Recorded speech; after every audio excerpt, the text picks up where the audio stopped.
এবং এরপরে কি রাস্তা কি আদৌ আদৌ কেউ চলাচল করতে পারবে? কারণ এই যে প্রত্যেকটা রিক্সার পেছনে, অটো রিক্সার পেছনে কিন্তু একটা পরিবার আছে যে আমি যদি রাস্তা গাড়িটা নামাই তাহলে এটা ডাম্পিং হতে পারে। এই যে বর্তমান গাড়িটা যদি চলে যায় তখন একটা নতুন গাড়ি আনতে তো একটা আর্থিক সংস্থান লাগবে। আমাদের তো এই যে সড়কের যে খাতটা, এটা কিন্তু বেসরকারি খাতে। এখানে বিআরটিসির একটা সামান্য ভূমিকা আছে, কিন্তু বাই অ্যান্ড লার্জ এটা হচ্ছে বেসরকারি খাতে। তো এখন বেসরকারি খাতকে আমরা উদ্বুদ্ধ করার জন্য দুটা জিনিস করতেছি। একটা জিনিস যে আমরা ডাম্পিং স্টার্ট করছি এবং ডাম্পিংয়ের বাড়বে, মানে যেগুলো মানে অনেক বেশি দিনের পুরনো এবং যেগুলো ফিটনেসবিহীন সেগুলোকে আমরা ডাম্পিং এরিয়া করবো। এটা একটা জিনিস করছি।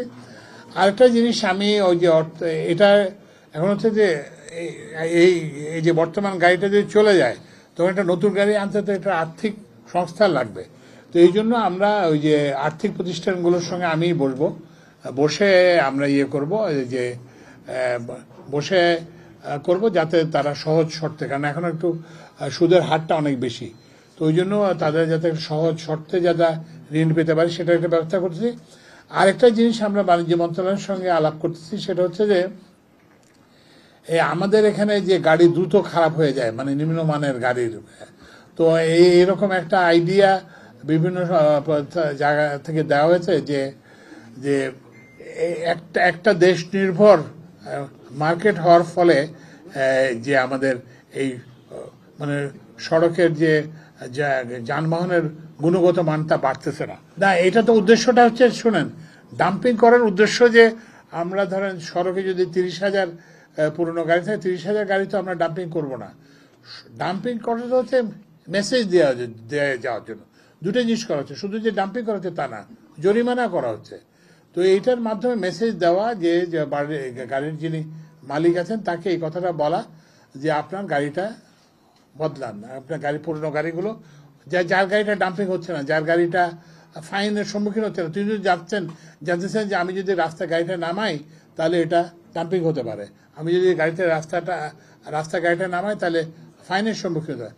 আমরা সেটাই চেষ্টা করতেছি যাতে ওনারা উদ্বুদ্ধ হন, যাতে ওই গাড়িটাকে বদলাতে উদ্বুদ্ধ হন।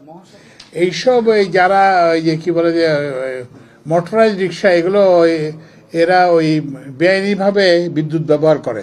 তো আমরা বিদ্যুৎ বিভাগকেও কিন্তু আমরা নির্দেশ দিয়েছি যে এইসব যাতে বেআইনিভাবে যাতে চার্জ করতে না পারে সেই জন্য ব্যবস্থা নিতে। এটা তো দুইটা দিক, আপনি যেটা বলছেন এটা ঠিক, যে আমাদের অ্যাকচুয়ালি আইডিয়ালি আমাদের এইসব বাহন এগুলো রিস্কি এবং এগুলো যেটা বললাম যে ওই যে যানজটের কারণ, এগুলো উঠে দেওয়া উচিত। কিন্তু আপনাদের একটা জিনিসও একটু মনে রাখতে হবে যে এগুলো কিন্তু আমাদের লোকের কর্মসংস্থানের উৎস। আমরা তো মানুষকে বিকল্প কর্মসংস্থান দিতে পারতেছি না, কারণ এই যে প্রত্যেকটা রিক্সার পেছনে, অটো রিক্সার পেছনে কিন্তু একটা পরিবার আছে এবং সেই পরিবারের ওই কিন্তু জীবন ধারণটা কিন্তু এটা হয়।